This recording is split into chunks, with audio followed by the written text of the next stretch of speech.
Nos habíamos presentado, yo ya listo, con Luis Artiles. Tenemos aquí a Inma Salmerón, que es nuestra coordinadora y regidora, que gracias a ella, bueno, nos hemos podido asegurar de que nos estáis viendo y escuchando correctamente. Bien, había hecho una breve introducción muy rápida, pero aprovecho y ya continúo para compartir con vosotros y vosotras la estructura de este webinar, que como decíamos vamos a presentar en formato Q&A o pregunta-respuesta. Básicamente hemos preparado una serie de preguntas que nos habéis enviado, pero invitamos a que durante la sesión, a través de la herramienta que estáis utilizando para vernos, podéis enviar a través de un formato chat una serie de preguntas e se irá recogiendo y nos las irá pasando.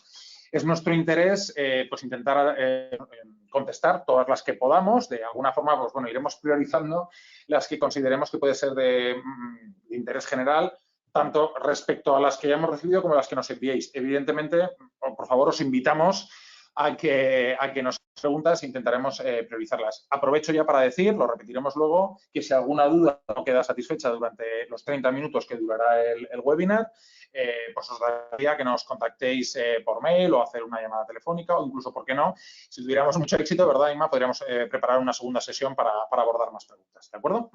Bueno, entonces, sin más dilación, continuamos. Bueno, aprovecho, ahora nos presentamos con un poquito más de detalle. Mi nombre es Adrián Listo, como os decía, lidero la práctica de Cognitive en Enzen y en particular la aplicación de chatbots. Esto cubre tanto la parte pues, un poco comercial o técnica, de estar al día de cómo aplicar y cómo resolver casos de negocio, que es de lo que queremos cubrir en este webinar, pero también la parte, lidero la práctica técnica o la arquitectura en implementación de proyectos de gran calado de esta tecnología. También porque os animo a que hagáis preguntas un poco técnicas o de viabilidad, ¿no? Sí, mi nombre es Luis Artiles, soy director de innovación y lidero la práctica de inteligencia artificial más desde la perspectiva del dato, de lo que se conoce como Machine Learning y la búsqueda de aplicaciones en áreas particulares como el visión por ordenador. Vale, estupendo. Muy bien, bueno, pues vamos perfectos de hora, 5 minutos de rigor para hacer la introducción y empezar. Insisto, por favor, enviadnos preguntas. ¿Nos han enviado alguna pregunta por el momento? Bueno, pues entonces, si os parece, vamos a continuar con las preguntas que nos habíais enviado. En este caso empezamos por una primera pregunta muy general, que creo que es muy interesante, que dice así: ¿en qué casos prácticos se puede beneficiar una empresa de esta disciplina de la aplicación de inteligencia artificial o sistemas cognitivos? ¿Se entiende? ¿Es válida para todo tipo de empresa?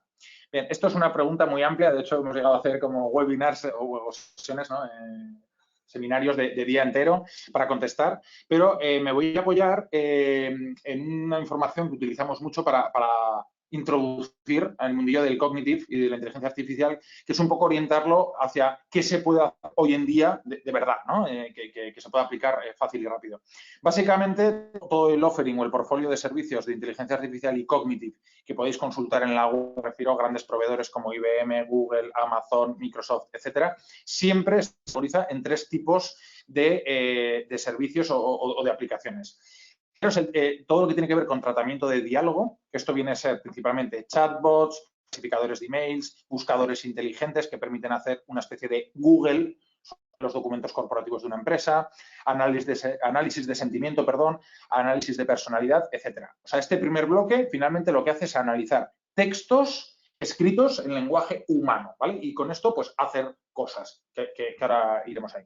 Un segundo bloque, yo soy particularmente especialista en este primer bloque. Un segundo bloque, que es un poquito más especialista y os dará más información más adelante, tiene que ver con el tratamiento de señales, por decirlo de alguna manera, principalmente imagen, que esto viene a ser, pues, reconocer objetos o analizar imágenes, categorizador de imágenes, por supuesto, toda la parte de reconocimiento facial, para seguridad, pero también para conteo, detección de personas, control de presencia, este tipo de cosas. También se puede aplicar señales, como por ejemplo audio, ¿vale? Etcétera.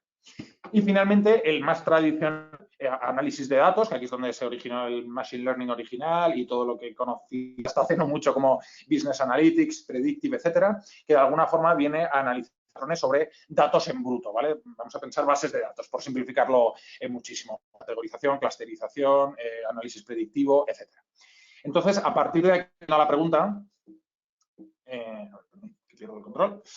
¿En qué casos prácticos se puede beneficiar una empresa de esta disciplina? Pues bueno, ya veis que todo lo que tenga que ver con alguno de estos casos, y lo voy a desarrollar en preguntas posteriores para no alargarme, pues ya os puede dar una idea de cómo se puede beneficiar una empresa aplicando este tipo de cosas. ¿Es válida para este tipo de empresa? Por supuesto, ¿vale? Trabajamos muchísimos verticales de negocio, esto se puede orientar tanto a operaciones, recursos humanos, finanzas, preventa, postventa. Trabajamos con empresas de automoción, de retail, de farma, en fin, de servicios. Esto a priori se puede aplicar donde haya tecnología y haya capacidad de optimizar, se pueden aplicar estas tecnologías, ¿vale? Por no alargarme más, es una pregunta muy general, como decía, y continuamos, ¿vale? Segunda pregunta, que además, bueno, ya lo hemos hecho así a posta, ¿no? De alguna forma, hilvana muy bien con la anterior. Dice, ¿para qué se podría aplicar la inteligencia artificial de forma rápida en una empresa normal de cualquier tipo? Que no sean solo los típicos ejemplos de bancos, aseguradoras, telcos y eléctricas. Bueno, me hace gracia lo de los típicos ejemplos de, porque nosotros hemos trabajado con muchas empresas que no están en esta, ¿no? Bueno, por lo que sea, pues quien formuló esta pregunta tiene esa percepción, pero ya os digo que no es así. Quizá parte de esta percepción es porque muchas veces en noticias, pues claro, vemos el nuevo chatbot de la Caixa, este tipo de cosas, ¿no? Pero realmente esto se está aplicando incluso a pymes, no solo a grandes empresas. No hacen falta grandes presupuestos ni hay que pensar en grandes planes estratégicos para llegar a este tipo de cosas, ¿vale? En cualquier caso, atendiendo a la primera mitad de la pregunta, ¿para qué se podría aplicar de forma rápida? Vuelvo, si me permitís, a esta diapositiva. Entonces, bueno, veis, ¿no? Nuestros proyectos de primera implantación para meter el PI en este tipo de tecnologías y empezar a digamos, probar la posibilidad de impacto en negocio y de retorno, ¿vale? Lo que llamamos productos mínimos viables o MVP, quick wins, etcétera. Normalmente, ¿qué hacemos? Parte de diálogo, sobre todo, estamos trabajando muchísimo chatbots y también indicador de emails. Principalmente. ¿Por qué? Porque son relativamente rápidos de implementar. Estamos haciendo proyectos que literalmente en 2 o 3 semanas puedes tener un chatbot en producción con un alcance, evidentemente, y digamos que permite obtener un beneficio muy rápido porque automatiza tareas, te permite extender servicios de atención, por ejemplo, 24/7, en varios idiomas, etcétera, ¿no? Clasificador de emails porque te automatiza y te carga humana reduce tareas de no valor que hacemos, ¿no? En la parte de imagen, pues bueno, sí que estamos haciendo algo de categorización de imagen, digamos, toma de decisiones automatizadas, y en la parte de datos, para no extenderme, pues como os decía, cogemos pues el tema de clusterización de datos, identificación de patrones, pues temas de mantenimiento predictivo, bueno, en general machine learning para toma de decisiones. Luis, si quieres añadir algo, por supuesto. Sí, en ese sentido, digamos, y veremos casos más adelante, pero todo lo que es el procesamiento de imágenes se puede utilizar en aquellos momentos en los que hay un proceso visual que puede ser autónomo, que puede ser monótono, y se puede contemplar la sustitución de ese proceso de clasificación o detección para diferentes tipos de uso. Dentro de esto de imágenes y sonidos tenemos casos como, por ejemplo, en el sector veterinario, lo que es la clasificación y detección de imágenes. En el caso de sonido tenemos aplicación, visto en este mismo sector, se está aplicando en las granjas inteligentes el conteo de estornudos de los animales para utilizarlos como indicador de potencial enfermedad y potencial de epidemia. Todos los sectores se pueden aplicar este tipo de soluciones. En cuanto a los datos, hay casos de uso más tradicionales, como puede ser la modelación del abandono, es decir, detectar cuando un cliente está a punto de abandonarte, cuando detectar cuáles son los clientes que son más susceptibles para responder a una llamada de marketing, para comprar un segundo producto, se puede aplicar en muchos de este tipo. Qué bien, qué interesante. Luis, aprovecho también para hacer un pequeño matiz. Claro, aquí estamos presentando los verticales de aplicaciones como si fueran columnas aisladas, pero evidentemente no son silos, no están aislados. ¿Qué quiero decir? Los componentes se pueden combinar y, de hecho, tenemos una pregunta más adelante en la que se ejemplifica esto. Pero podemos, por ejemplo, utilizar un chatbot para atención al empleado de una empresa o en soporte de postventa a través de la web WhatsApp, etcétera, que en un momento dado, ante una pregunta formulada en lenguaje natural, a lo mejor, pues por ejemplo, se me ha estropeado una máquina o tengo un problema con un sistema, o etcétera, ¿no? Es una pregunta, envíame una foto, hazme una foto con el móvil y envíamela por WhatsApp. Y entonces pasamos de lo que es estrictamente chatbot a lo mejor un analizador de imágenes que automáticamente detecta el modelo, lo que sea, y entonces ya, digamos, las siguientes preguntas para ir ordenando el proceso de resolución o de lo que sea, ya está, digamos, personalizado en base a eso, ¿no? Y quizá podemos enganchar con un tercer con un tercer bloque que lance pues alguna clusterización preliminar de pues el tipo de cliente o el tipo de soporte a Machine Learning, etcétera. Y también aprovecho para decir que aquí no estamos hablando de RPA en esta slide, porque el RPA técnicamente no es cognitive, ¿vale? Es automatización de tareas, pero para quien lo conozcáis, también es un elemento que se engrana muy bien con esto, porque una vez el empleado nos pide, por ejemplo,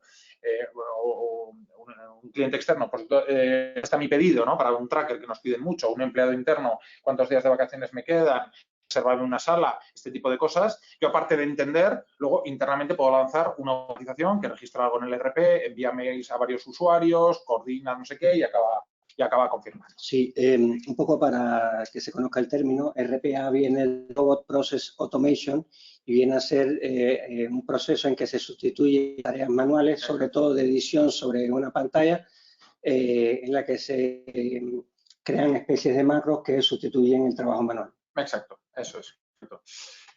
Muy bien, venga, pues entonces, si os parece, continuamos. Aprovecho ya para pasarla a Luis, que contestará la siguiente pregunta. Sí, la siguiente pregunta es cómo conecta la inteligencia artificial y la inteligencia natural humana. El primer punto de contacto que estas dos inteligencias tienen es el momento de transferencia de conocimiento. El conocimiento y la inteligencia humana se genera a partir de experiencias en que recibimos determinada información de entrada y vemos que esa entrada produce determinada salida. Bueno, cuando creamos la inteligencia artificial, lo que estamos es repitiendo ese mismo proceso y en lugar de aprender una persona, aprende un ordenador. Ese es el primer punto de contacto, que es en ese momento de transferencia de conocimiento. El segundo de contacto, de dónde se conectan estas inteligencias, ya es en el momento operativo, en el momento del proceso, donde se puede ver que la inteligencia humana es una de las componentes, la inteligencia artificial es otra de las componentes, y ellas van interactuando según le llegue a cada cual el momento de actuar. Por ejemplo, si hablamos de un vehículo autoconducido, la inteligencia artificial estará utilizándose en el momento de conducir, de decidir la velocidad, de decidir por dónde, pero en determinados momentos se le puede dar esa autonomía que tiene el coche, se le puede ceder a la persona. Otro ejemplo de interacción es el de los call centers. En los call centers cada vez se utilizan asistentes virtuales, sin embargo, eso no significa que los humanos no entran dentro de este proceso y de hecho después lo veremos, Adrián entrará en más detalle. Si las preguntas que el call center, que el asistente virtual de inteligencia artificial tiene cierta complejidad, esto se transfiere a un humano. ¿Vale? En este sentido, digamos, son inteligencias que son complementarias. ¿Dónde son sustitutos? Bueno, son sustitutos en aquellos casos en el que la tarea es tan monótona como puede ser el caso de entramos a un parking y un sistema de reconocimiento de caracteres detecta cuál es la matrícula de nuestro vehículo, automáticamente nos abre el parking, lo registra sin que tenga que mediar una persona. En este caso es sustituto. La tendencia será a que los humanos se concentren en aquellas tareas que son más creativas, que son más intuitivas, mientras las máquinas se centren en aquellas tareas que sean más monótonas y repetitivas. Repetitivas de bajo valor, ¿no? De bajo valor. Muy bien, perfectamente. Entonces, otra de las preguntas que nos hicieron es sobre si existen algoritmos de open source. Bueno, para poner contexto, porque no todos estamos en el mundo, digamos, más técnico, hay otros que vienen del mundo de negocio. Algoritmos de open source o de código abierto son aquellos algoritmos que no han sido desarrollados por grandes empresas, sino que son algoritmos desarrollados por comunidades, por individuos o comunidades que en su tiempo libre y muchas veces como hobby se dedican a esto. Contrario a lo que se piensa, que estos algoritmos no son robustos, realmente la producción de algoritmos de open source ha madurado mucho y los grandes players, los grandes jugadores en este mercado, como puede ser IBM, puede ser Google, Microsoft, etcétera, se han dado cuenta de que hay una comunidad tan grande de científicos de datos, de ingenieros de datos, desarrollando algoritmos propios de inteligencia artificial, que muchas veces esos algoritmos son detectados a través de competencias, hackathons o concursos, pues las empresas se han dado cuenta de que independiente de que ellos tengan sus laboratorios de investigación, no compiten con la cantidad de algoritmos y el mismo que generan estas comunidades, por lo cual ellos han asimilado la utilización de esos códigos abiertos y muchas veces lo que se encargan es de crear interfaces de usuario que facilitan el consumo para este tipo de tecnologías. Otra pregunta que nos hicieron es cómo puedo usar la inteligencia artificial para extraer texto, presenta una fórmula de un PDF. Bueno, tenemos que decir que exactamente es una fórmula de un PDF, no nos quedó más claro porque esto, una fórmula a lo mejor se estaba hablando de un formulario y solo para ilustrar las capacidades tecnológicas que se tienen en el área de Computer Vision, hemos ilustrado una fórmula que creemos que posiblemente no era la motivación inicial de esta pregunta, pero nos parece interesante comentarlo, y es el caso de poder detectar sobre un documento escaneado, la que en este caso son fórmulas matemáticas, lo cual tiene una complejidad mucho más grande que el texto libre que se escribe en un documento normal, digamos una carta, y lo traduce en un lenguaje que sí entienden los ordenadores para representar esas fórmulas matemáticas de manera mucho más explícita. La próxima pregunta. Perfecto. Vale. Muy bien, gracias, Luis. Súper interesante lo que estoy comentando. A ver, la siguiente pregunta, que además recoge muy bien las primeras, ¿no?, que había comentado yo, es ¿nos podéis mostrar un flujograma de funcionamiento típico de un proceso aplicado en inteligencia artificial? Bien.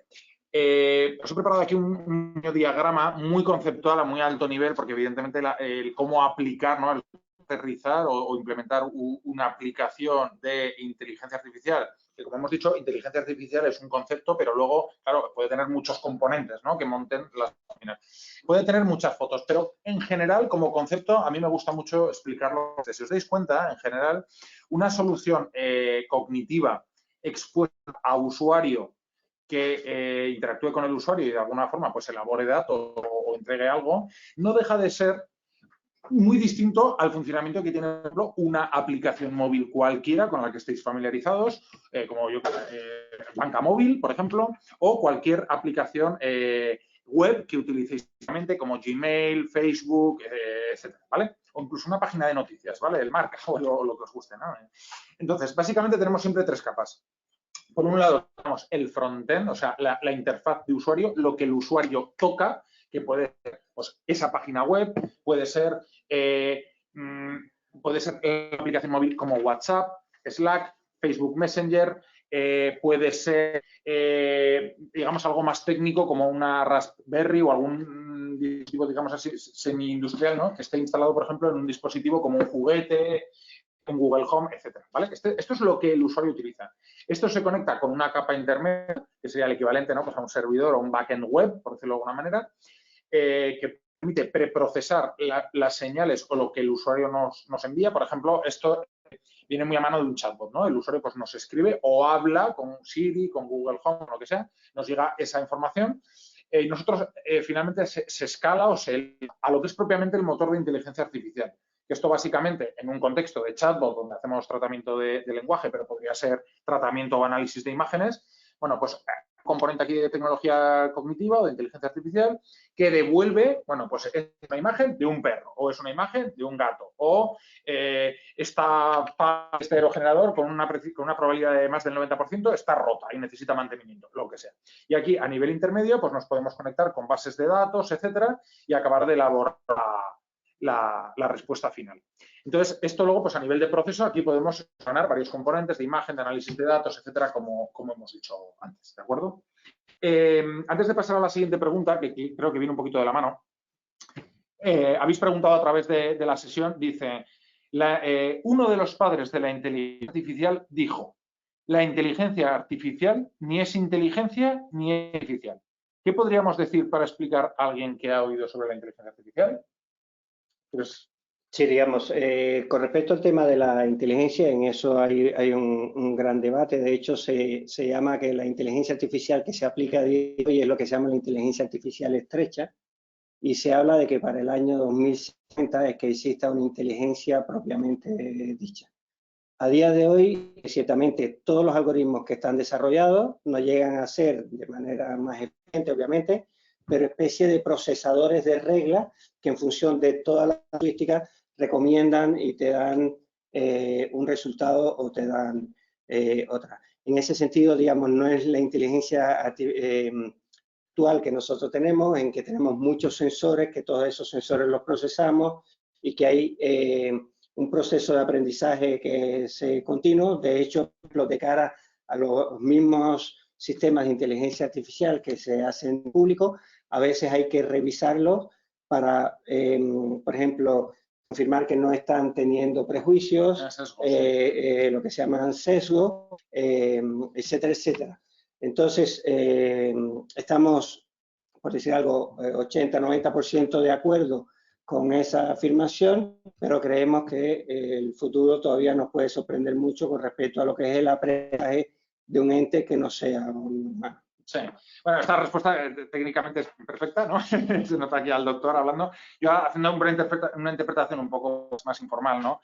Dice, la inteligencia artificial ni es inteligencia ni es artificial, ¿no? Yo muchas veces digo que lo que hablamos de inteligencia artificial en realidad es inteligencia simulada, porque en definitiva estamos programando, estamos utilizando ordenadores con programación que simulan la inteligencia humana. Y de alguna forma también esta inteligencia, no sé si estás de acuerdo, Luis, está limitada, su potencial está limitada también a la de los humanos que la han programado, porque no dejamos un poco de plasmar también nuestro propio circuito de aprendizaje, estamos intentando entenderlo, ¿no? y traspasarlo a las máquinas, ¿no?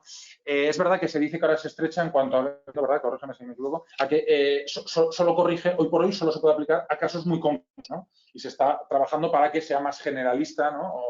o más ancha, ¿no?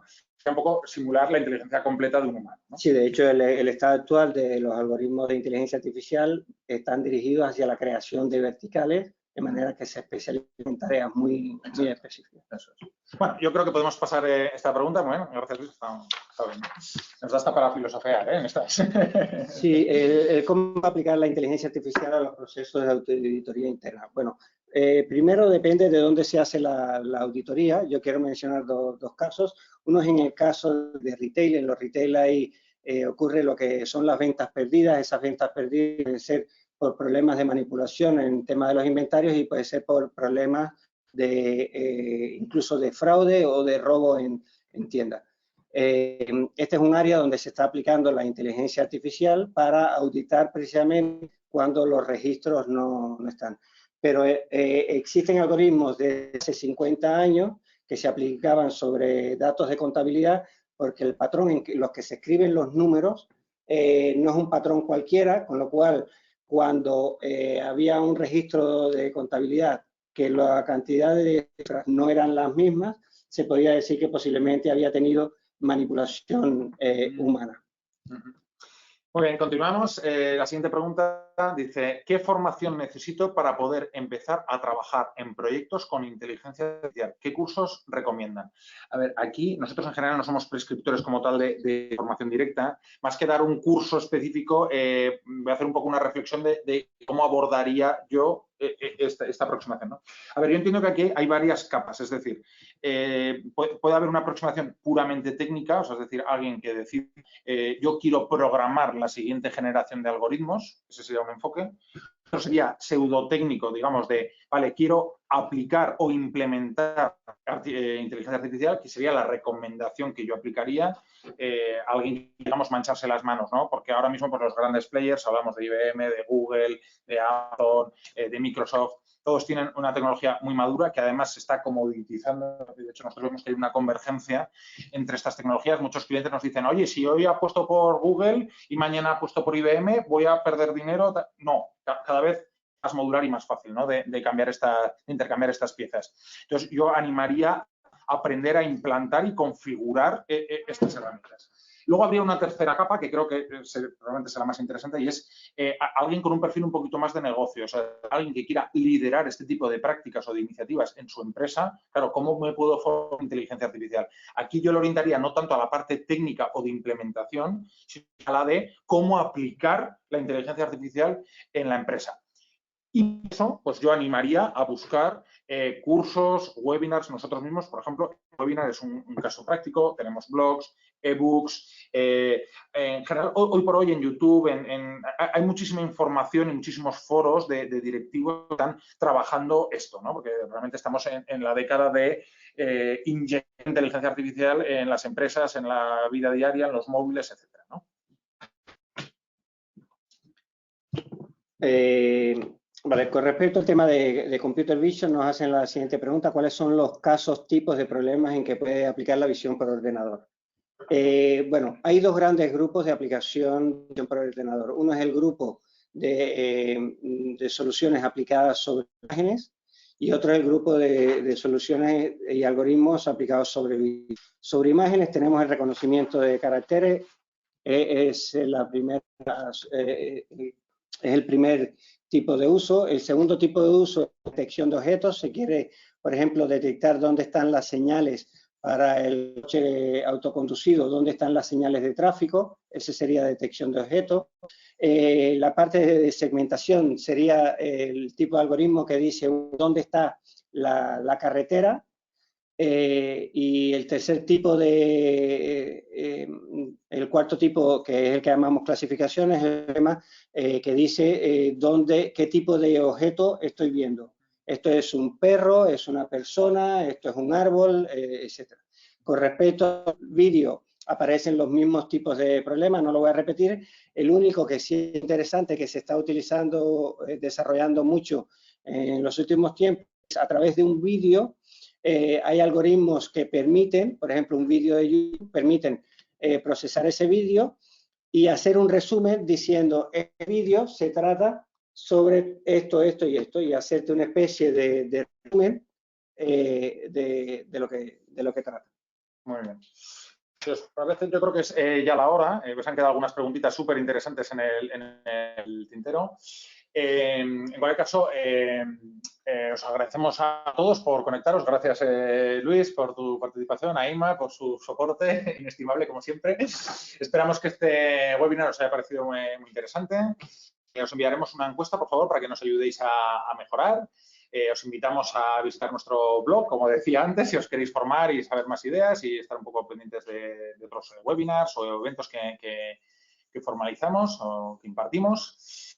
Y os animo, por favor, a que nos contactéis a través de mail o que nos dejéis alguna preguntita o algún comentario en la herramienta del webinar, por si necesitáis ampliar información sobre alguno de los puntos, os ha quedado alguna duda, tenéis alguna inquietud, comentario adicional, ¿verdad? Pues muchas gracias a todos y buenas tardes. Buenas tardes. Hasta pronto.